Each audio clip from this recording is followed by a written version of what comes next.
ನಮಸ್ಕಾರ ಗೆಳೆಯರೆ. ಭಾರತೀಯ ವಾಯುಪಡೆಗೆ 6th ಜನರೇಷನ್ನ ಅದೃಶ್ಯ ಸೂಪರ್ ಜೆಟ್ ಸಿಗಲಿದೆ.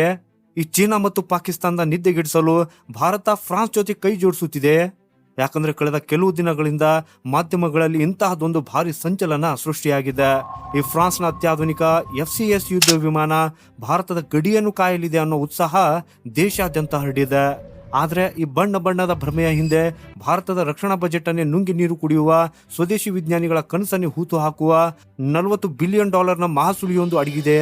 ಈ ಜಾಗತಿಕ ರಕ್ಷಣಾ ಚದುರಂಗದ ಆಟದ ಕಟು ಸತ್ಯವೇನು?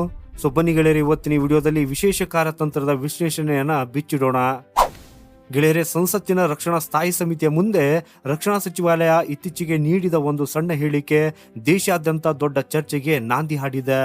ಫ್ರಾನ್ಸ್ ಅಭಿವೃದ್ಧಿಪಡಿಸುತ್ತಿರುವ ಫ್ಯೂಚರ್ ಕಾಂಬ್ಯಾಟ್ ಏರ್ ಸಿಸ್ಟಮ್ ಅಥವಾ FCAS ಅನ್ನು 6th ಜನರೇಷನ್ ಫೈಟರ್ ಜೆಟ್ ಯೋಜನೆಯಲ್ಲಿ ಭಾರತ ಪಾಲುದಾರನಾಗುವ ಬಗ್ಗೆ ಪರಿಶೀಲಿಸುತ್ತಿದೆ ಅನ್ನೋದು ಆ ಸುದ್ದಿ. ಹಾಗೂ ಇದನ್ನು ಕೇಳಿದ ತಕ್ಷಣ ಹಲವರು ಬೀಜಿಂಗ್ ಮತ್ತು ಇಸ್ಲಾಮಾಬಾದ್ನ ಮೇಲೆ ಭಾರತದ ವಾಯುದಳ ಸಂಪೂರ್ಣ ಪ್ರಾಬಲ್ಯ ಸಾಧಿಸಿತು ಅಂತ ನಂಬಿಬಿಟ್ರು. ಆದರೆ ರಕ್ಷಣಾ ಅರ್ಥಶಾಸ್ತ್ರ ಮತ್ತು ಜಿಯೋ ಪಾಲಿಟಿಕ್ಸ್ ಕೇವಲ ಉತ್ಸಾಹದ ಮೇಲಲ್ಲ, ಕಠಿಣ ವಾಸ್ತವಗಳ ಮೇಲೆ ನಡೆಯುತ್ತದೆ. ಈ FCAS ಕೇವಲ ಒಂದು ವಿಮಾನವಲ್ಲ, ಇದು ಮಾನವ ರಹಿತ ಡ್ರೋನ್ ಪಡೆಗಳು, ಕೃತಕ ಬುದ್ಧಿಮತ್ತೆ ಮತ್ತು ಕ್ಲೌಡ್ ಯುದ್ಧ ಜಾಲವನ್ನು ಒಳಗೊಂಡ ಜಾಗತಿಕ ವೆಪನ್ ಸಿಸ್ಟಮ್. ಹಾಗಾದ್ರೆ ಈ ಯೋಜನೆಗೆ ಭಾರತ ಯಾಕೆ ಧಾವಿಸಬಾರದು? ಅದರ ಆಳದಲ್ಲಿರುವ ಸವಾಲುಗಳೇನು? ಗೆಳೆಯರೆ, ಫ್ರಾನ್ಸ್, ಜರ್ಮನಿ ಮತ್ತು ಸ್ಪೇನ್ ದೇಶಗಳು ಸೇರಿ ಅಮೆರಿಕಾದ 6th ಜನರೇಷನ್ನ NGAD ಮತ್ತು F-47 ಯುದ್ಧ ವಿಮಾನಗಳಿಗೆ ಸಡ್ಡು ಹೊಡೆಯುವುದಕ್ಕಾಗಿ ಈ FCAS ಯೋಜನೆಯನ್ನ ರೂಪಿಸಿದವು.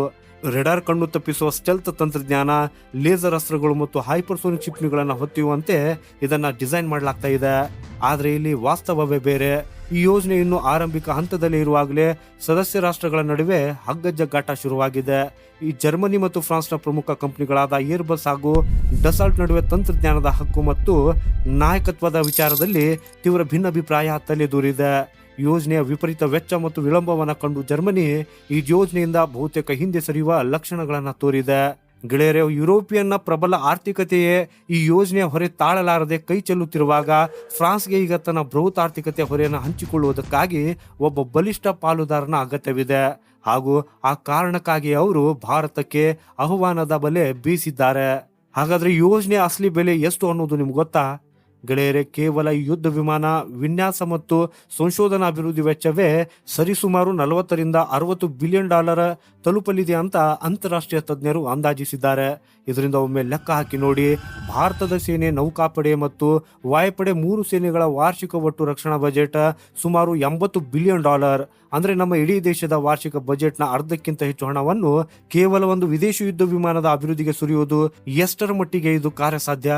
ಗೆಳೆಯರೆ, ಅಭಿವೃದ್ಧಿಯ ನಂತರ ಪ್ರತಿ ಯುದ್ಧ ವಿಮಾನವನ್ನು ಖರೀದಿಸುವುದಕ್ಕಾಗಿ ಭಾರತ ಕನಿಷ್ಠ $300 ರಿಂದ $350 ಮಿಲಿಯನ್, ಅಂದ್ರೆ ಅಂದಾಜು $2500 ರಿಂದ $3000 ಕೋಟಿ ತೀರಬೇಕಾಗ್ತದೆ. ಇತ್ತೀಚೆಗೆ 114 ಸಾಂಪ್ರದಾಯಿಕ ರಾಫೆಲ್ ವಿಮಾನಗಳ ಖರೀದಿಗೆ ಭಾರತ ಸುಮಾರು $36 ಬಿಲಿಯನ್ ನಷ್ಟು ದೊಡ್ಡ ಮೊತ್ತವನ್ನ ವ್ಯಯಿಸಲು ಸಿದ್ಧವಾಗುತ್ತಿರುವಾಗ ಇಂತಹ 106 6th ಜನರೇಷನ್ನ ಜೆಟ್ಗಳನ್ನು ಕೊಳ್ಳುವುದಕ್ಕಾಗಿ ನಮ್ಮ ರಕ್ಷಣಾ ಬೊಕ್ಕಸ ಸಂಪೂರ್ಣ ಬರಿದಾಗಬೇಕಾಗ್ತದೆ.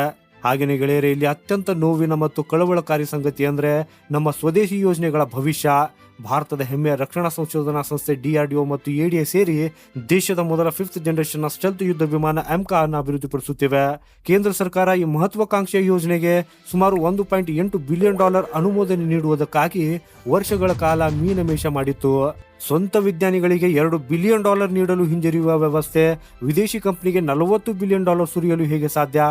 ಗೆಳೆಯರೆ, ನಾವು FCAS ಕಡೆಗೆ ವಾಲಿ ಬಿಟ್ರೆ ನಮ್ಮ ಸ್ವದೇಶಿ AMCA ಯೋಜನೆಗೆ ಬಜೆಟ್ ಕೊರತೆಯಾಗಿ ಅದು ಹಳ್ಳ ಹಿಡಿಯುವುದಂತೂ ಖಚಿತ. ಇತಿಹಾಸದಿಂದ ನಾವು ಪಾಠ ಕಲಿಯಬೇಕು. 2007ರಲ್ಲಿ ರಷ್ಯಾದೊಂದಿಗೆ ಸೇರಿ 5th ಜನರೇಷನ್ನ FGFA Su-57 ಆಧಾರಿತ ಯೋಜನೆಯಲ್ಲಿ ಭಾರತ $100 ಹೂಡಿಕೆ ಮಾಡಿತ್ತು.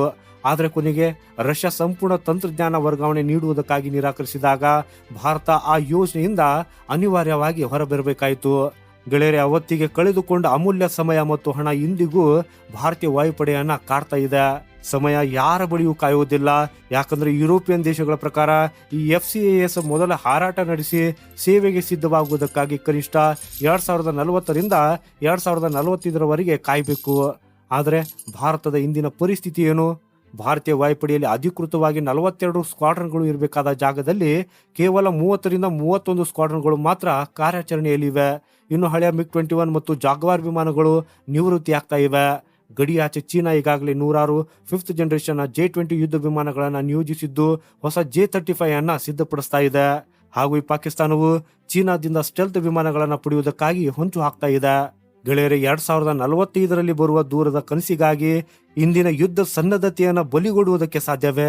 FCAS ಬರುವವರೆಗೂ ನಮ್ಮ ಆಕಾಶವನ್ನು ರಕ್ಷಿಸಲು ಮಧ್ಯಂತರವಾಗಿ ಮತ್ತೆ 106 ವಿದೇಶಿ ವಿಮಾನಗಳನ್ನು ಬಿಡಿಗಾಸಿಗೆ ಕೊಳ್ಳಬೇಕಾದ ಇಕ್ಕಟ್ಟಿಗೆ ನಾವು ಸಿಲುಕುತ್ತೇವೆ.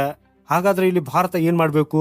ಗೆಳೆಯರೆ, ಭಾರತಕ್ಕೆ ಬೇಕಾಗಿರುವುದು ಇನ್ನೊಬ್ಬರ ದುಬಾರಿ ಯೋಜನೆಗೆ ಬಂಡವಾಳ ಹೂಡುವ ಗ್ರಾಹಕ ಪಟ್ಟವಲ್ಲ, ತಂತ್ರಜ್ಞಾನದ ಒಡೆತನ ಹೊಂದಿರುವ ಸ್ವಾವಲಂಬನೆ. ಹಾಗೂ ಅದರಲ್ಲಿ ಮೊದಲನೇದಾಗಿ ಎಂಕಾಗೆ ಪೂರ್ಣ ಶಕ್ತಿ ನೀಡುವುದು. ಸ್ವದೇಶಿ 5th ಜನರೇಷನ್ ಎಂಕಾ ಯೋಜನೆಗೆ ಯುದ್ಧೋಪಾದಿಯಲ್ಲಿ ಬಜೆಟ್ ಮತ್ತು ಸಂಪನ್ಮೂಲಗಳನ್ನು ಒದಗಿಸಿ 2030-32ರ ವೇಳೆಗೆ ಮೊದಲ ಪ್ರೋಟೋಟೈಪ್ ಹಾರಾಟ ಪೂರ್ಣಗೊಳಿಸಬೇಕು. ಎರಡನೇದಾಗಿ ಎಂಜಿನ್ ತಂತ್ರಜ್ಞಾನ ಸ್ವಾವಲಂಬನೆ.